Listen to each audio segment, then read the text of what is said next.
Behind every good sermon is a woman, a wife, who cares deeply about her husband. Narita's exhibited that. Narita leads the efforts at Zalakan, which is an initiative, an educational initiative that she'll tell us a little bit about. But I want you to be thinking about that in relation to the scripture then we read. Go ahead. Good morning. This must be your educational morning. I don't know how many of you know Marcus and I. I feel like you're taller than I am. But for those of you who do, you know that we attended university late in our lives. We don't have children, and we instead gave to other people's children. We spent from the ages, it started at age 25, and we spent about 10 years at a place called Sharon Bible Institute. Worked alongside Val and Crystal Yoder there in administration. Traveled all over the U.S. and Canada and the world with, we say we lived, what was it, 26 or 29 lives of our week.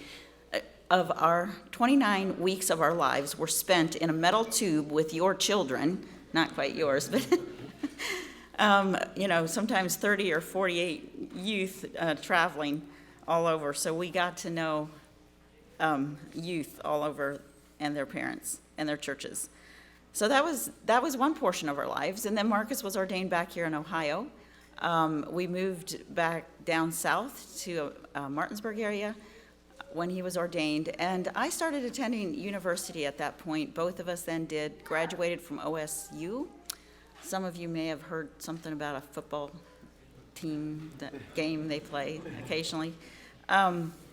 But also, and then had the opportunity to spend 2 years at a place in Connecticut called Yale University. And then we moved back here. Marcus took the job at the center, Amish Mennonite Heritage Center. But I think a lot of people might look at us and think that we would send our children to those places. So I'm kind of here to say, nope, wouldn't do that. I've often said if we had children after being there, I would move with them. But one of the things I really wanted to do was to offer back to our community something of what has been given to me and create opportunities that also leave youth grounded in their faith after having been out there. There's a lot of skills, and I see on opening day, not of football season, but opening day of OSU, there's city blocks that are packed, 11 city blocks, I think, and they're just packed with youth, and it's just like electrifying. And it's the future of America, and we are not there with our particular brand of Christianity. It wasn't long before I realized that our Christianity that we grew up with is not what this world knows of Christianity. They know a different kind of Christianity than our peace Christianity, and it is very, very different. In 2017, I just began praying about how I can offer education back within.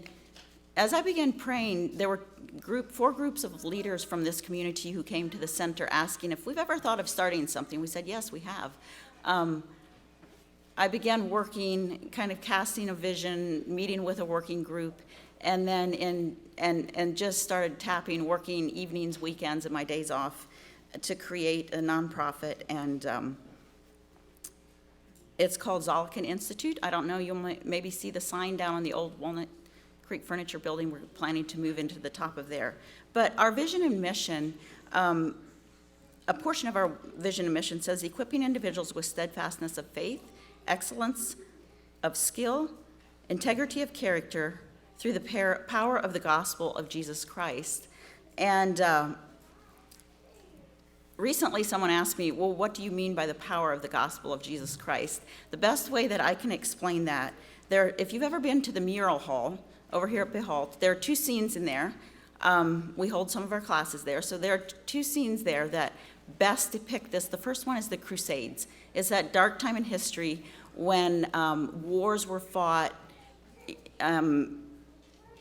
Empires were built in the name of Christianity. It still happens today. But this is a kind of power that brings death and destruction. It is a power that says, I'm going to get what I want, no matter who I run over or who I have to destroy in order to get this. It is an evil kind of power. The other picture in the mural hall is a different kind of power, and it's the seed sower. He's the second largest figure in the mural hall. And this is a kind of power that is the power of gospel of Christ. It is an upside-down kingdom, and it is a power that loves enough to live in an upside-down way, a power that loves enough to not reach down to those around us, because that's an attitude of arrogance, but to reach around, which has those around us, and invest in the soil of others. I've often said when I graduated from OSU, I graduated with my undergraduate in history, and I felt very satisfied. I thought I knew a lot. And, oh, how funny. I had learned a lot of skills. There was much to learn from those people there, and to come to learn, hey, even though it's an agnostic or an atheist, they have something to teach me. They also have a fallen image of God within them. But I still remember that. And then we got to Yale, into the graduate. And the greatest thing that Yale taught me is how much I do not know. And so it's a fantastic equalizer if you let it be. It was a fantastic experience. But at the heart of Zolliken's vision and mission is a call to be transformed by the power of the gospel of Jesus Christ. So if we give skills to youth, which we want to do, we'll have done something. If we give skills that have, along with some integrity of character, that will be something. But only when Zolliken students can walk out the door with an attitude of humility and service to those around them, transformed by the power of the gospel of Jesus Christ that allows them to love, only then will Zolliken really have fulfilled its vision and mission. And so that's our prayer as we offer the courses, and I get excited about the courses. There's great courses, and moving forward, there's two myths I want to just say that I want to dispel a little bit. On some of our flyers, it says for the accredited program, we were able to enter into a partnership with Malone University. However, we have the freedom to shape the program. We have the freedom to hire our own instructors and shape it the way we need to. Part of our vision says this is being specifically done for our Plain Anabaptist community. And so that's important to us. That in the fine print, because to protect their accrediting, they have to put that this 51% is going to be like, it has to be on technically their main campus, however, streaming also counts as their main campus. So students will not need to drive to Malone or to Canton to do this until we have our own site approval, which depends on amount of students. So just some of those things. Check in, find out what the actual details are, and Marcus will fill those in a little bit. But thank you so much for just allowing us to be here. Thank you, Narita. She works on the ground every day with education, and so is this really a godly thing? Is it godly to learn? Should we be learners? I see people nodding their heads, but have we lived like it? Let's look at the passage. Let's look at 2 Corinthians 10, chapter 10. And please, whatever copy of Scripture you use electronically, keep it open here because we're going to take a dive into these 3 verses, look at them very carefully, and build a base there. I'm going to be reading from the ESV. That's what we use at Providence for public reading, so if it should nearly follow what you do. It says this, verse 3, "For though we walk in the flesh, we are not waging war according to the flesh. For the weapons of our warfare are not of the flesh, but have divine power to destroy strongholds. We destroy arguments and every lofty opinion raised against the knowledge of God, and take every thought captive to obey Christ." For years, I looked at this passage and I thought, I wonder what that really means, to take every thought captive. I thought maybe it was one of these things, this is a part of it. When it comes to my own thinking, if I have a strange thought, an evil thought, I quickly need to corral it and bring it in and put it into a place and not use it. And it is that. We need to guard our own thinking. But it also says we destroy arguments and every lofty opinion raised against the knowledge of God. As the people of God, his followers sitting in this room, we don't raise lofty opinions against the knowledge of God. So what could this mean? I began to think through this and look at this passage. I want you to notice several things.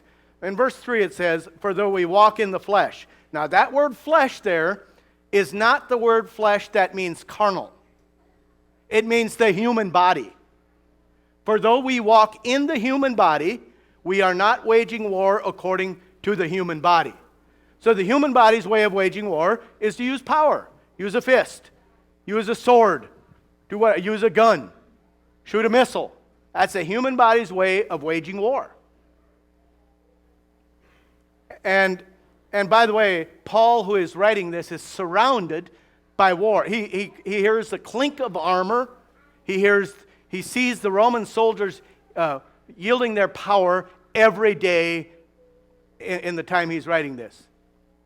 So he's talking about the people of God, the people of Bethel, the people that are sitting here this morning. For though we walk in the human body, we are not waging war according to the human body.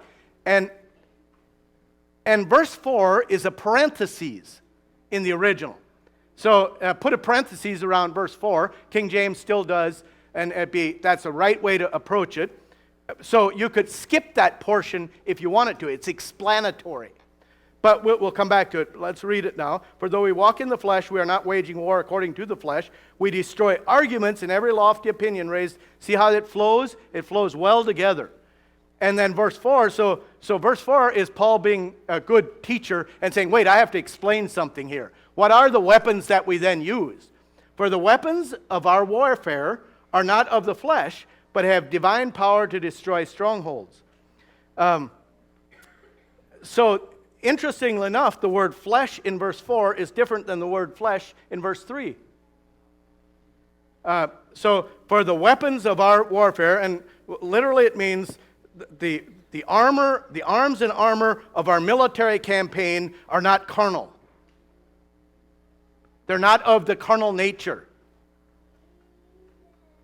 But they have the divine power to destroy strongholds. Now think about this. He's not talking about some strange group of people, Catholic monks or Mennonite kids at SMBI or university students at university. He's not talking about that. He's talking about people on the ground every day. You and me. He's talking about the truck drivers, the people who make the metal roofing, the people who hang spouting, the people who build houses, the people who work in the local factories. He's talking about us. And he's suggesting, or he's saying, that you and I are part of this great military campaign to take back our rightful place as the people of God in the world, destroying the strongholds that the devil has set up in our world. You're a part of something big. You're a part of something real, something big. And it first of all starts in our own hearts. See, we have to destroy those strongholds in our own hearts before we do not. No, well, it's just so. In the Greek, there are two different words that are used for power. There is exousia, that means authority given. If I tell Jay, I want you to go down and walk my dog. He's also my neighbor. My dog helps me meet people in the neighborhood. If I tell Jay, I want you to go down and walk my dog, I'm giving him the power to go down and pick up Theo and take him on a walk. That's authority given. There's another kind of power that means the Greek word is dunamis. It's where we get our word dynamite from. So it means power because of the nature of what it is. So why is dynamite explosive? Because of its makeup. So which power is this? For the weapons of, for the arms and armor of our military campaign are not carnal, but have divine power. Divine, actually, you could say Godhead power, Trinity power, to destroy strongholds. And the word here is dunamis. It's not authority given to us, it is authority that is inerrant in the kingdom of God. Do you realize how much power, authority, explosiveness you sit on? That you're a part of. Now, so Paul has to explain this. He says, now realize this, brothers and sisters and friends, that we're in a war, we're fighting a war, and so the weapons that we fight with, they're much more powerful than atomic bombs. They're much more powerful than the best military armor there is. They're much more powerful than AR-15s. AR-15s have the capability to take someone's life, or any other of these armed and armor. But what is so powerful about the kingdom of God? Think about it. What is the most powerful? Why is Jesus' kingdom so powerful? Oh, let me ask it like this. What is the most powerful force in the world? What is something you cannot resist and you cannot come against? For God so loved the world. Love. Love. Love is the most powerful force in the world. Just watch two teenagers. When they start making eyes at each other, you can't keep them apart. I mean, this is this irresistible magnetic power. That's a small form, but there is something that the most powerful force in the world is not power as we have traditionally seen power. It is love. How do we change the world? We change the world by loving the people around us. And it starts with our families and grows outward from there. The testimony of the early church, one of the testimonies that people spoke about them was, behold how they love. Do you know that the early church started the first orphanages in the Roman world? Because in the Roman world had a particularly evil practice of abortion. Nothing new in the world, is there? So if you had a baby and you didn't like its gender, or if you didn't think it looked right, or if there was something wrong, they simply would take that baby and put it on the doorstep, abandon it on the doorsteps of their homes. And every large city in the Roman Empire had a group of men who would go around early in the morning collecting dead babies off of doorsteps. That shows you how much, they paid these men so there were so many dead babies. The church began to go out late at night. And these are the unwanted. Many of them may have been deficient, unwanted in the people's eyes who had them. The church went out, began early evenings and would collect babies and raise them themselves. Because they saw the value of that single soul and loved them enough to give them an opportunity. So when I think about things like abortion and the social ills in America, it's okay for you to rail and rant against that. It's an evil thing. But we also need to put meat to it and love people enough that when given the opportunity, we can change their lives, not by protesting or anything like that. That's only going to cement positions. That only cements positions. We do it by loving people. I have a friend who, a number of years ago, he and his wife met a woman, and she was planning to have an abortion. And he said, how about we take you to have the abortion? And on the way to taking them there, he had an agenda. On the way to taking her, he convinced her to have the baby. Today, that baby lives in a Mennonite home in Missouri because he convinced her, there's a living child in the world, and we do not know the impact that child will ever have because somebody cared enough. That is the power of love. That is the power of love. Along with love, now, so let's go back to the passage again. So that's how we change our world. We love them enough to give to them. For God so loved the world that he gave his only begotten Son. Romans says, I don't know if I can quote it. For even if perchance some of us would die for a good man, a good person, but none of us would die for somebody bad. And while we were yet evil and sinners, Christ came and died for us. That is love. Love. That's why Christmas is so important. Is because he comes to earth and gave himself so that you and I could sit here this morning and have the kind of life we do. The power of love. It says, now, for the weapons of our warfare are not of the flesh, but have the divine power to destroy strongholds. That's why, let me just say this yet about what Narita said about the power of the gospel. That is the power of the gospel right there. That is what is missing in our world. It's not more power and more force. What's missing in our world is love. So then Paul says, so we have this powerful weapon, this powerful force behind us, this divine power residing in us, in you. Then he says, we destroy arguments and every lofty opinion raised against the knowledge of God, and we take every thought captive. By the way, let me also go back to verse 4 and say strongholds. Strongholds, this is the only time this word is used in the New Testament. And when that is true, it is the writer is looking for a specific word to anchor it in. Strongholds are essentially forts or defense mechanisms that are set up. And he says, inside those forts of the stronghold of evil, we destroy arguments. This word arguments actually means computations, like thinking. We destroy ways of thinking. So think about that. We destroy ways of thinking. You destroy ways of thinking. When you love people, when you live differently, when you care about people, you're destroying their way of thinking. I was in a debate once. When we were at Yale, N.T. Wright was there, and he debated an existentialist, atheistic philosopher who believed that when you die, everything's just done. You're just done. And in the debate, N.T. Wright asked him, so what point then is there in living well?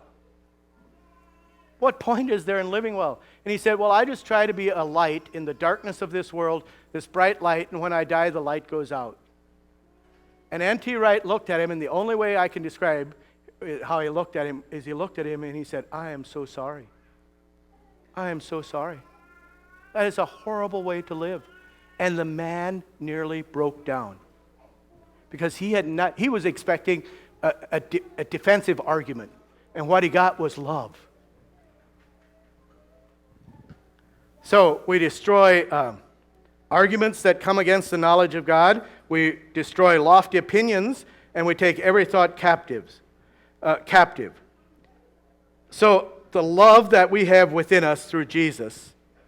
And it needs to grow. See, I think what love should cause us to do is begin to ask ourselves, how can I become a better person? How can I better reach my world? How can I become a voice in my world?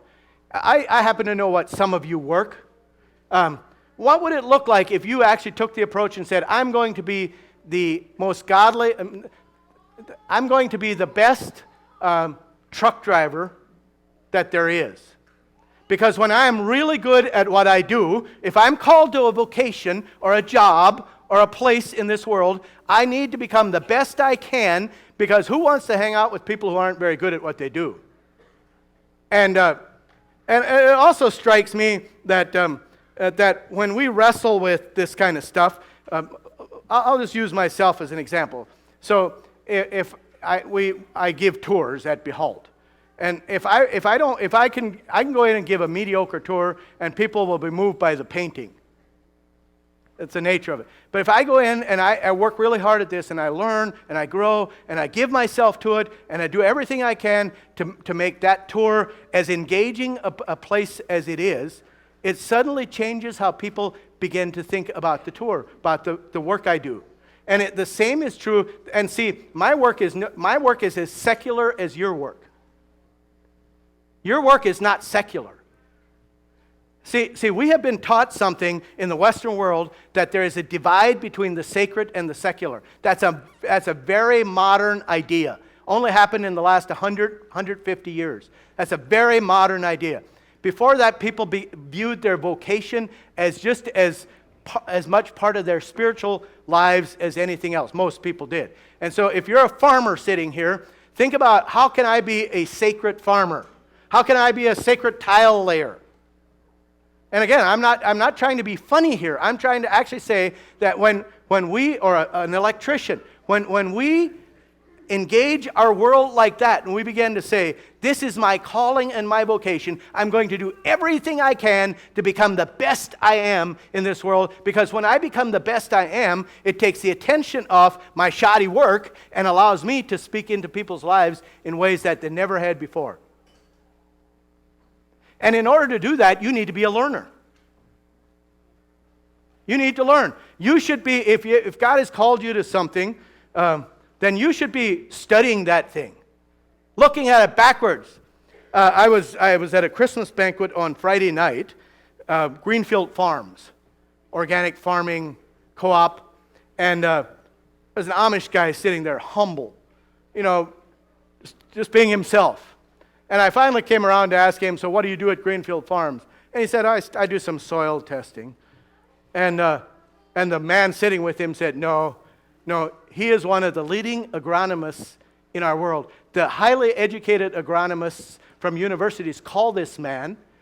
And I said, well, how'd you arrive where I did? He said, I read books. I read books about soil. I said, why? He said, well, I care about it. It's my place in the world. How about you? What has God called you to? Maybe it's raising your family. Then you study family. You study your children. You become the expert in your children. You get a master's degree in your children's lives. See, it is primarily people with little knowledge and who aren't willing to grow their knowledge base that become dogmatic and staunch and begin pounding pulpits. We are never going to change anybody. We're not going to destroy the arguments and every lofty opinions by talking louder and pounding the pulpit harder. We're going to do it by learning about what these things are and becoming the best we can and bringing love to that, love and humility to that. And that's how we change our world. We change it through love and humility. Now, if you think that I'm just kind of pulling this out of my hat, there are many examples in Scripture. Jesus said, this is a very distinct one. A man came to him and said, what must I do to be saved? And he said, you shall love the Lord your God with all your heart, with all your soul, and with all your mind. Now, Jesus, the Old Testament does not say mind. It says might. Jesus says mind. And that heart, soul, and mind, your entire being, your brain. Yeah, your brain. You know, God gave you one. It's bouncing around in the bone of your skull. Grow it. Grow it. Because when you do, you become a better person, more apt to destroy the arguments of the evil one. The disciples and the apostles, Paul, who is the least of these, he says, is before King Festus. And Festus brings these arguments against Christianity. And Paul says, you know what? And Paul, in a very reasoned way, begins to lay out the gospel of Festus. And what does Festus say? He says, Paul, he said with a loud voice, it says. Festus said with a loud voice, Paul, you are out of your mind. Your great learning is driving you out of your mind. That's what Festus said to Paul. I hope they say that about me. Do they say that about you? Boy, oh boy, when you bring these lofty arguments and these strong in love and humility arguments to the falsehoods of this world, do people say, oh boy, you almost convinced me, but man, your much learning has made you insane. He said, Paul, you've fallen over the edge. You know, there are many scholars who argue that Peter could not have written 1st and 2nd Peter because it is written in a highly educated and intellectual Greek. And he's a rude fisherman. Maybe he took seriously Jesus' words to grow your heart, your soul, and your mind. And maybe this is why Peter can say, always being prepared to make a defense to to anyone who asks you for the reason of the hope that is in you. Do you see what Peter's saying? He's saying, I have studied and written and studied and practiced and worked because I want to be ready when I get the opportunity to talk about the great love that Jesus brought to me, even when I betrayed him. He goes on and says, yet do it with gentleness and respect, having a good conscience. So, and I could go on and on. For instance, do you know who the leading Greek scholar was in all of Europe in the 1520s? His name was Conrad Grebel. It's what gave the early Anabaptists their impetus to move forward, is because these guys were really good at what they did. And again, it doesn't mean that you all should go to college. It means that wherever God has called you to, you become the best you can there. So how do we make this happen in our world? I think there's three things. First of all, you begin with yourself. And you begin to say, you revert to being a student. You revert to being a learner. You all have opportunities that generations have never had. I appreciate what the brother said about the Dave Ramsey thing, because suddenly here you have somebody who is bettering their lives so they can be more profitable in the kingdom of God, literally more profitable and more giving, but it allows them to be more generous and spread the kingdom in such a way that they couldn't, but they were willing to learn. They were willing to make changes, and learning always requires change. And so as we grow, and you begin with the book, you begin here. You become students of the Bible. You all have access to so much. Think about YouTube and the internet, and now there's a lot of bad stuff out there, but there's also a lot of good. Learn, grow, and understand that for some of us in a group this size, when there are 55,000 students on Ohio State campus, and the only Anabaptist that I can find on the campus is my wife, there's a problem. Some of us are called to places that others of us aren't. Don't judge the people who are called to places you aren't. But also think about your own lives and say, am I called to some place I'm not at right now? Where do I need to learn? How do I need to learn to become better at it? Where are the Christian artists? Where are the Christian economists? Where are the Christian psychologists? Where I know a few Christian historians, my wife, and a few others. Where are the Christian lawyers? And things like that. Think about the difference we could make in those fields with our perspective if we were able to do it. So first you begin with yourself. The second thing is you create worlds in which your children are taught to think well. And that begins with your child's education. Your child's education is the most, outside of the love and care for Christ that you give them, your child's education is one of the most precious gifts you can give your children. Unfortunately, in this community, and I'm going to tell just a bit of my own personal story. When I was at the end of 8th grade, my parents allowed me to decide whether I should go on to high school. You know what? My dad, mom, and I have talked about this. I was in no place in life to make that decision.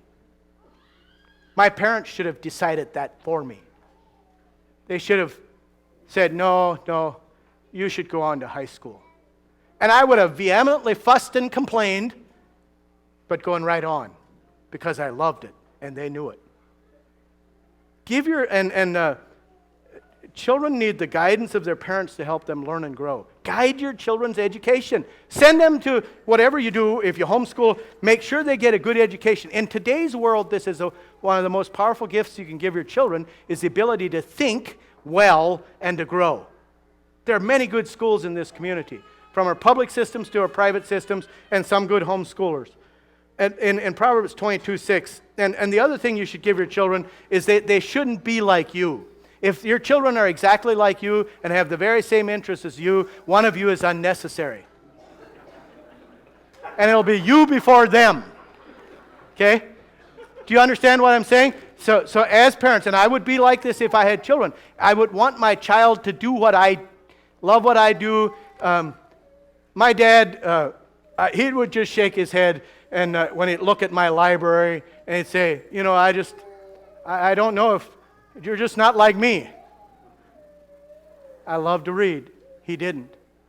But he gave me the opportunity to do that. In Proverbs 22:6, it says, train up a child in the way he should go, and when he is old, he will not depart from it. That isn't about child training like discipline. Actually, the best translation of that is start the children on the way that they were created. So think about your child and say, what are they made for? How can I best give them the gifts that they need to become who God is calling them to be? And then the third way, you develop your own thinking, and then you help your children and the children around you develop. That's why we started Zolliken, frankly. And then you do it by encouraging, developing, and supporting organizations who give our people the ability to think in safe environments. I wrote that before Zolliken started.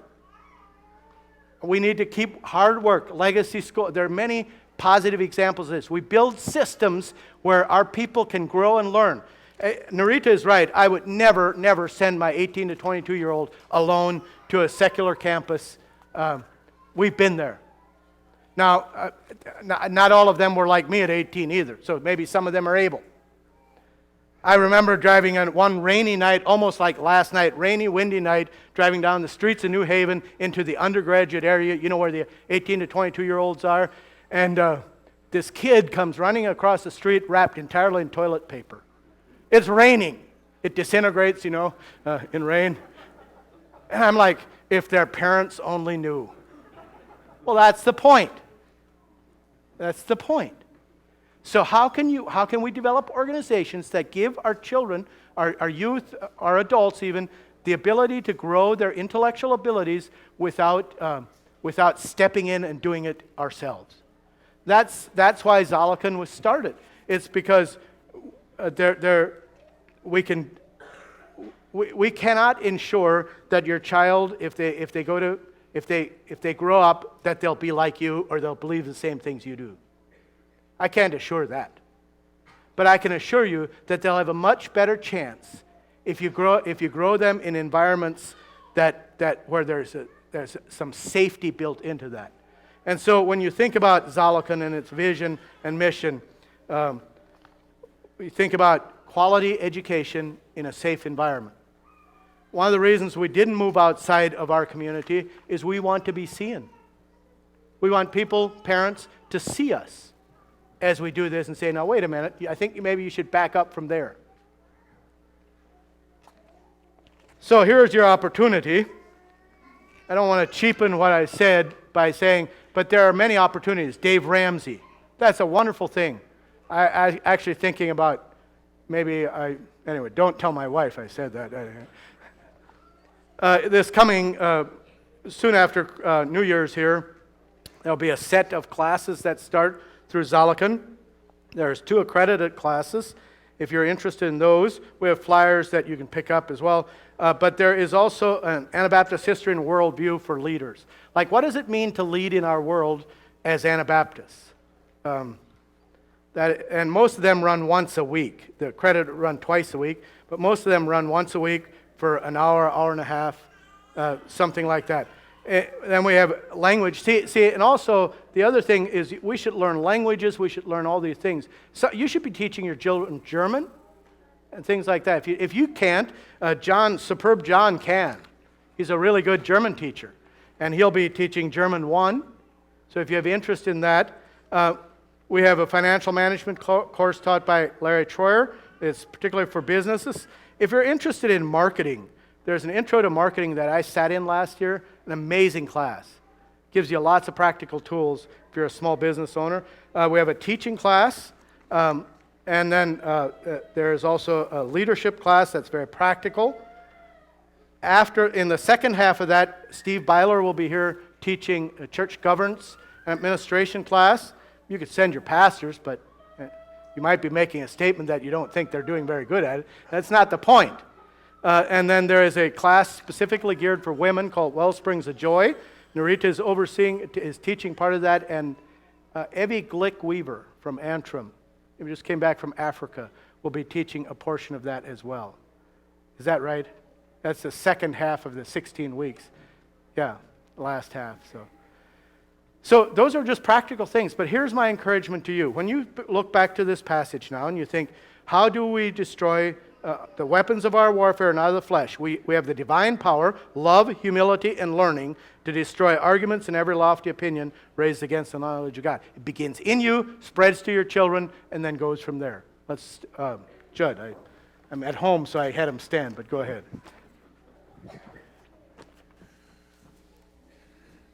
I don't think he was finished, do you? We should maybe give him an encore. Thank you, Brother Marcus. I was really moved this morning by, am I willing to grow and learn so that the love of Jesus can be spread?